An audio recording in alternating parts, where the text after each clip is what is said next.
देश में जल संरक्षण की मुहिम चलाई जा रही है, जिसके तहत जल गंगा संवर्धन योजना से गांव शहर में पानी को बचाने की कवायद चल रही है। वहीं विदिशा नगर पालिका की लापरवाही बड़े सवाल खड़े कर रही है। योजना का अंतिम महीना चल रहा है, लेकिन जमीनी स्तर पर अब तक कुछ खास होता नजर नहीं आ रहा। देखिए रिपोर्ट।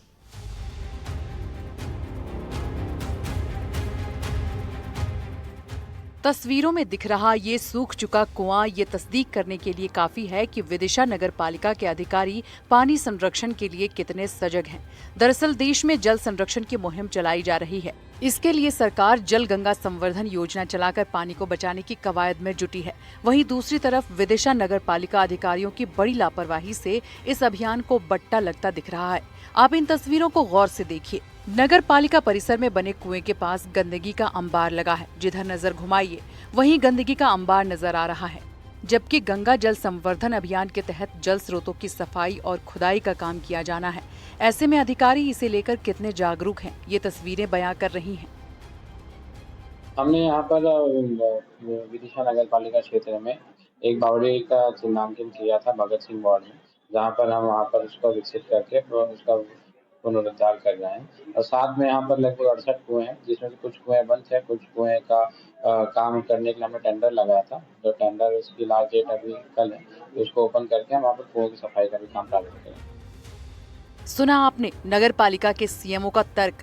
योजना के टेंडर का 2 जून को लास्ट डेट है और 1 जून को नगर पालिका की नींद खुली है। विदिशा शहर में कई पुराने कुएं और बावड़ियां हैं जो कभी नगर की जीवन रेखा मानी जाती थी, लेकिन आज दुर्दशा की शिकार हैं। जल गंगा संवर्धन योजना के प्रभारी भी जल्द ही साफ सफाई कराकर जल संवर्धन का आश्वासन दे रहे हैं।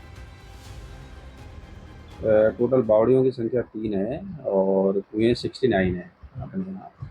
तो बावड़ी जो ठीक ठाक स्थिति में है, साफ सफाई भी है, और जो थोड़ा सा स्थिति खराब थी नाना विभाग का, तो उसका रिपेयरिंग का कार्य चालू है। हम देख रहे हैं सर, बहुत सारे कुएं भी विलुप्त होते जा रहे हैं, बहुत सारी बावड़ियां भी विलुप्त होती जा रही हैं। कुओं में कचरे का अंबार लगा हुआ है। इसके तहत योजना के तहत काम नहीं किया जाएगा? नहीं किया जाएगा। नगर पालिका और जन भागीदारी से हम कोशिश करेंगे कि पूरे कुओं की जितनी हो सकता है साफ सफाई कराने की कोशिश करेंगे।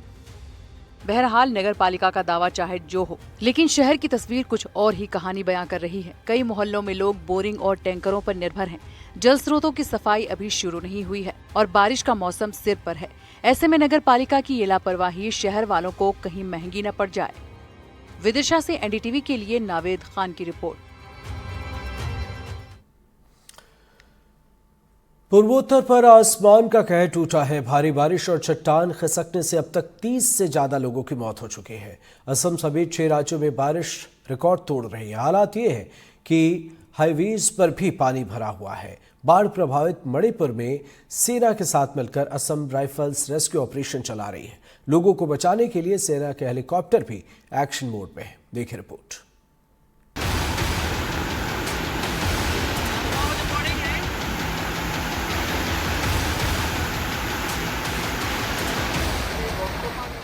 ये जो पानी है, इन दिनों पूर्वोत्तर के लिए यही सबसे बड़ी परेशानी है।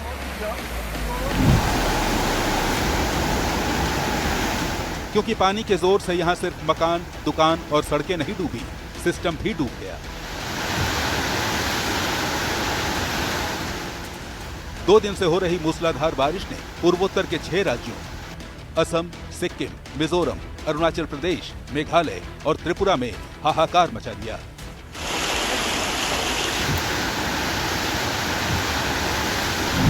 पहाड़ से चट्टान खिसकने, नदी नालों में अचानक आए उफान और बाढ़ बारिश से जुड़ी दूसरी आपदाओं की चपेट में आकर अब तक 30 से ज्यादा लोगों की मौत हो चुकी है।